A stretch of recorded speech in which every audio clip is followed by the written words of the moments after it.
Hello, मैं जाकिर हुसैन आपकी ZS class में स्वागत करता हूं। आइए हम पढ़ते हैं female reproduction system. Female reproduction system के अंतर्गत जो है मैं आपको वीडियो के अंतर्गत पार्ट 1 में बता चुका हूं कि ये वर्जिनिटी क्या होती है। वर्जिनिटी क्या होती है, एक लड़की के अंतर्गत वर्जिनिटी क्या होती है। देखिए, वर्जिन का मतलब होता है कि ऐसी लड़की जिसने कभी अपने लाइफ में सेक्सुअल प्रैक्टिस न हो, अर्थात वह फिजिकल रिलेशन किसी के साथ न बनाई हो, लेकिन योनि द्वार अपूर्ण रूप से म्यूकस झिल्ली के पट द्वार क्या होता है, आंशिक रूप से ढका होता है। जब वो लड़की किसी के साथ फिजिकल रिलेशन ना बनाई होगी तो उसका जो वेजाइना वाला हिस्सा होता है, जो योनि द्वार होता है, उस योनि द्वार जो होता है अपूर्ण मतलब पूरी तरीके से, ठीक ना, म्यूकस झिल्ली के मतलब एक झिल्ली पाई जाती है, पतली लेयर होती है, मतलब श्लेष्म होती है, जिससे वो क्या होती है, ढकी रहती है। और ढकी होती है तो उसी को हम बोलते हैं हाइमन। मतलब ये लड़की जो है क्या है, वर्जिन है। अपर हाइमन का देखिए, लेकिन ये कोई ज़रूरी नहीं है कि यदि उस लड़की के अंतर्गत जो है वो हाइमन झिल्ली नहीं है तो वह लड़की जो है क्या है, वर्जिनिटी नहीं है, मतलब कुंवारी नहीं है, या किसी के साथ क्या बना ली है, संबंध बना ली है फिजिकली। ऐसा नहीं होता, ठीक है ना।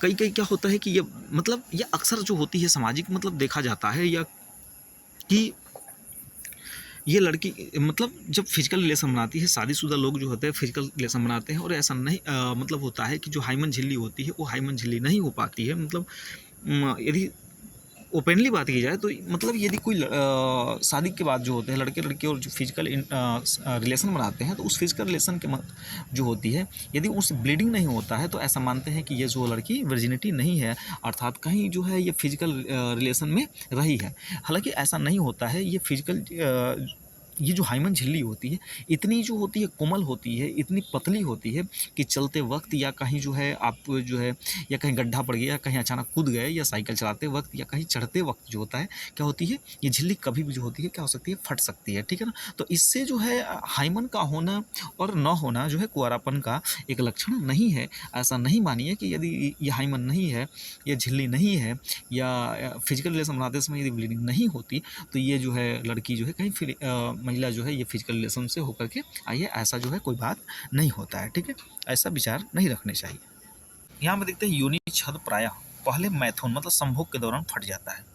मैंने पहले ही बताया कि यदि कोई शादीशुदा या कोई लोग जो होते हैं लिविंग रिलेशनशिप में रहते हैं, फिजिकल रिलेशन बना लेते हैं, तो जैसे फिजिकल रिलेशन बनाते हैं तो जो मैंने बताया कि जो हाइमन झिल्ली होती है, जो वर्जिनिटी होती है, वर्जिनिटी जो माना जाता है, कुंवारापन माना जाता है, तो जैसे योनि छद प्रायः मतलब जो संबंध बनाते हैं फिजिकल, उसी समय क्या होता है, मतलब मैथुन करते हैं, संभोग करते हैं, इंटरकोर्स करते हैं, तो उस दौरान वो झिल्ली जो होती है हाइमन क्या होती है, फट जाती है। हालांकि यह आवरण कभी कभी तेज धक्के या अचानक गिरने से भी फट जाता है। मैंने पहले ही बता दिया कि यह झिल्ली जो होती है हाइमन झिल्ली, वह क्या होता है, कूदने से, साइकिल चलाने से, ठीक है ना, खेलने से जो होती है क्या होती है, फट जाती है। धक्के लगने से क्या होती है, अचानक गिरने से भी फट जाती है। इसके अलावा योनि टेम्पॉन का घुसड़ने या फिर घोड़े पर, साइकिल पर आने चलाने, मैंने पहले बता दिया कि सारी भागीदारी से फट सकता है। कुंवारापन का ये नहीं है। मतलब जो भी बच्चे हैं ये सारी चीज़ें अपने दिमागों से क्या कर सकते हैं, निकाल सकते हैं, ठीक है। या महिलाएं जो हैं, जो लड़कियां हैं, यदि शादीशुदा के बाद ऐसा हो तो वो अपने आप को क्या करें, समझाने की कोशिश कर सकती हैं। कुछ औरतों का यौन संभोग के बाद भी बना रहता है। कुछ ऐसी महिलाएं होती है कि यदि सब इंटरकोर्स भी कर लेती हैं, यदि फिजिकल रिलेशन बना भी लेती हैं, संभोग भी कर लेती है, तो उस समय भी क्या होता है कि उनका संभोग के बाद भी वो बना रहता है, अर्थात हाइमन जो है वैसा ही बना रहता है। इसलिए यौनिच्छेद के होने या न होने की बात कोई स्त्री की कुंवार मतलब वर्जिनिटी का, ठीक ना, एक लक्षण नहीं है। ये दिमाग से निकाल देना चाहिए। अब हम आते हैं बार्थोलिन पे। कहाँ पे आते हैं, बार्थोलिन ग्रंथि पे आते हैं। बार्थोलिन ग्रंथि होती क्या है, देखिए, बार्थोलिन नलिका छिद्र वेस्टिबुल के पार्श्व सतह पर एक चिकना क्षारीय जलीय द्रव स्रावित करती है, जो कि योनि में क्षारीय माध्यम बनाता है। क्षारीय माध्यम, अब क्षारीय है तो जाहिर सी बात है क्या होगा, पीएच वैल्यू जो होगी क्या होगी, 7 से अधिक होगी। मनुष्य मादा में यह एक जोड़ी होती है और इसे ग्रेटर बुलिस्टर ग्रंथि भी कहते हैं, ग्रेटर वेस्टिबुलर ग्लैंड कहते हैं, ग्रेटर वेस्टिबुलर ग्लैंड के नाम से जानते हैं हम इसको। यह ग्रंथि योनि के पार्श्व स्थित होता है और दोनों तरफ बार्थोलिन नलिका वेस्टिबुल में खुलती है और लैंगिक उत्तेजना में समय क्षारीय द्रव, मतलब क्या होती है कि जब लैंगिक उत्तेजना होगी, ठीक ना, जब वह लैंगिक रूप से संबंध बना रहे होंगे, फिजिकल रिलेशन कर रहे होंगे, तो उस कंडीशन में क्या होती है कि क्षारीय द्रव जो होता है वह द्रव क्या होता है, स्रावित हो जाता है, ठीक ना। जिसकी मैंने बताया कि जो कैसी होती है, क्षारीय होती है। कैसी होती है, क्षारीय होती है। और वह यूनि मार्ग को क्या करती है, चिकना बनाने का काम करती है, ठीक ना, जलीय द्रव स्रावित करती है। कब, जब वह क्या होगी, लैंगिक उत्तेजना के समय, जब एक्साइट होगी, ठीक ना, उस समय। देखिए ये जो है यहाँ पे हमने देखा कि ये वाला हिस्सा क्या है, वेजाइना वाला हिस्सा है। यहाँ पे आप देख सकते हैं वेजाइना, और वेजाइना का ये ऊपरी हिस्सा जिसको हम क्लिस्टोरस बता रहे थे, तो यही क्या है, क्लिस्टोरस वाला हिस्सा है। चलिए थोड़ा सा जूम कर देते हैं इसको, देखिए यहाँ पे आप देखेंगे कि ये वाला हिस्सा क्या है, क्लिस्टोरस। ये क्या होता है, क्लिस्टोरस। मैंने पढ़ा था कि ये बहुत ही क्या होता है, सेंसिटिव हिस्सा होता है। उसके बाद जो होता है एक्सटर्नल यूथरल, ये वाला जो होता है, आप देख सकते हैं यहाँ पे कि ये वाला जो हिस्सा होगा, यहाँ पे जब मैं पॉइंट कर रहा हूँ, ये वाला हिस्सा जो होता है ये क्या होता है, ये मूत्र मार्ग होता है। मैंने बताया कि जो वेजाइना होती है इसमें 2 नलियाँ जुड़ी होती हैं, जो पतली पतली नलियाँ होती है। तो ये वाला हिस्सा जो होता है ये मूत्राशय का लिए होता है। दूसरी बात क्या होती है कि तीसरा मतलब देखिए यहाँ पर ये वेजिनल ऑरिफिस है, और यहाँ पे देखिए ओपनिंग बार्थोलिन, ये बार्थोलिन दोनों है। ये वाली हिस्सा क्या है, बार्थोलिन का है। बार्थोलिन में बताया कि ये संख्या में 2 होती है। जब ये एक्टिव होती हैं, जब जो होती है मतलब लैंगिक संबंध बनाते समय जो होती है उत्तेजित होती है, तो उस कंडीशन में बार्थोलिन ग्रंथियाँ जो होती है क्या करती है, एक श्वेत तरल पदार्थ निकालती हैं। और वह श्वेत पदार्थ जो होती है वह कैसी होती है, क्षारीय होती है, जो ये योनि द्वार है, जो वेजाइना वाला मार्ग है, उसको चिकनाहट प्रदान करने का काम करती है। दूसरी बात क्या है कि ये हाइमन वाली हिस्सा है, झिल्ली है, कहाँ पाई जा रही है, देखिए ये वाला जो हिस्सा है ये जनन वाला हिस्सा है, और जनन वाला हिस्सा मतलब हम कह सकते हैं चाइल्ड बर्थ वाला हिस्सा है। और ये चाइल्ड बर्थ वाला हिस्सा जो होता है इसी में हाइमन पाया जाता है। अब बात करते हैं हम स्तन की। देखिए कार्यशील स्तन ग्रंथि सभी मादा स्तनधारियों का अभिलक्षण है। कार्यशील, कार्यशील क्यों कह रहा है, कार्यशील कहने का इसका रीज़न यही है कि जो महिलाएं बच्चों को दूध पिलाती हैं, ठीक है, तो वो क्या है, एक्टिव। तो कार्यशील स्तन ग्रंथि सभी मादा स्तनधारियों का अभिलक्षण।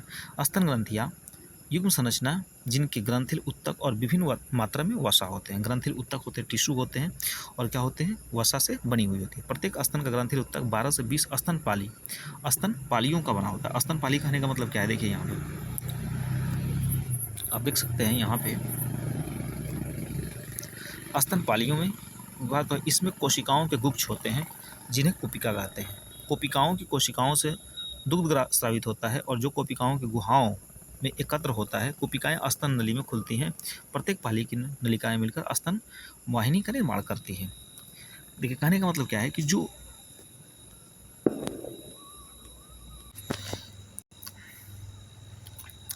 यहाँ में हम देखते हैं कि ये वाला हिस्सा जो है हमें रिब्स दिख रहा है, पसली है, मसल्स बिटवीन रिब्स है, और ये जो है पेक्टोरलेस मेजर मसल्स है, ये वाला आपका निप्पल है, ठीक है, और मतलब यहीं से जो होता है दूध का श्रावण होता है।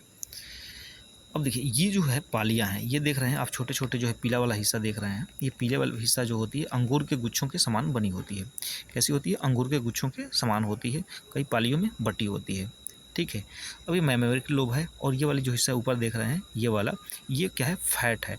और यही फैट जो होते हैं ये स्तन को क्या करता है, स्तन में तनाव उत्पन्न करता है। स्तन में क्या करती है, तनाव उत्पन्न करता है, उसको सुडौल बनाने का काम करता है। जबकि ये दुग्ध नलिकाएं होती हैं, ये दुग्ध नलिकाएं होती हैं, तो ये दुग्ध नलिकाएं जो होती है कब एक्टिव हो जाती हैं, जब कोई महिला जो होती है बच्चे को क्या करती है, जन्म देती है, तो ये एक्टिव हो जाती हैं। अब ये जो फैट है, फैट आप जानते हैं ये क्या होता है, चिकनाहट होता है, और चिकनाहट होता है, यदि आपके शरीर के अंदर क्या होती है, फैट हो जाती है, तो आप क्या होता है, गोल मटोल और सुडौल हो जाते हैं, मतलब सुसज्जित हो जाते हैं। वैसे ही मान के चलिए किसी इंसान के अंतर्गत जो होती है फैट की मात्रा बिल्कुल नहीं होती है, ठीक ना, तो वो शरीर देखिए कैसा हो जाता है। तो ये होती है फैट, और ये कोशिकाओं से निकल के बनी होती है। तो लेकिन जब इसके अंतर्गत दुग्ध का निर्माण हो जाता है, तो ये दुग्ध का निर्माण जो होती है इन्हीं कोशिकाओं से होकर के जो होती है निप्पल से बाहर निकल आती है।